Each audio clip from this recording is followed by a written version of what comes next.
محفل میلاد کرانے والوں سے اور سارا سال حضور کا تذکرہ کرنے والوں سے میری چھوٹی سی اپیل درد مندانہ یہ ہے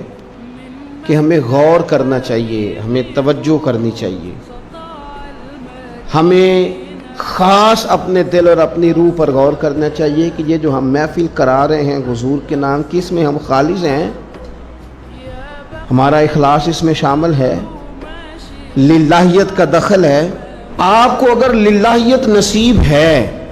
اور ذوق آپ کو حاصل ہے، میسر ہے، اور یہ قلبی بات ہے، یہ نہ آپ کسی کو بتائیں گے تو پتہ چلے گا، یہ آپ کا اور رب کا معاملہ ہے کہ ہمیں اگر تو میسر ہے وہ چیز۔ بہت سارے لوگ ایسے ہیں، ان سے میں اکثر کہتا ہوں کہ محفل تو حضور کے نام کی ہے، اس میں تو میرے بھائی آپ کی گلی کا وہ نعت خواں جس کی بالکل کوئی آواز نہیں، وہ بھی نعت پڑھے تو پڑھے حضور کو راضی کرنے کے لیے،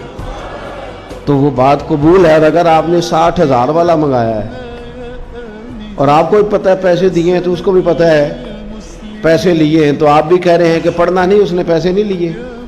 تو وہ بھی کہہ رہا ہے کہ میں نے لیے ہیں، تو مجھے بتائیے کیا اس میں ذائقہ کیا رہ جائے گا؟ اس میں کیفیات قلبی، یہ تو دکاندار اور گاہک کا رشتہ بن گیا۔ اس میں وہ مقام تشکر کہاں آیا جو بندہ مومن کو اپنے محبوب کے ساتھ ہونا چاہیے تھا؟ آپ اگر غور کریں، محفل میلاد کرانے والے بھی، آنے والے بھی، جانے والے بھی، شریک ہونے والے، تو اس طرح کا ماحول نہ بنائے جس طرح کوئی قوم کوئی تہوار بناتی ہے تو بس ٹھیک ہے، اس کو کوئی معمولی بات نہ سمجھے، یہ حضور کا میلاد ہے۔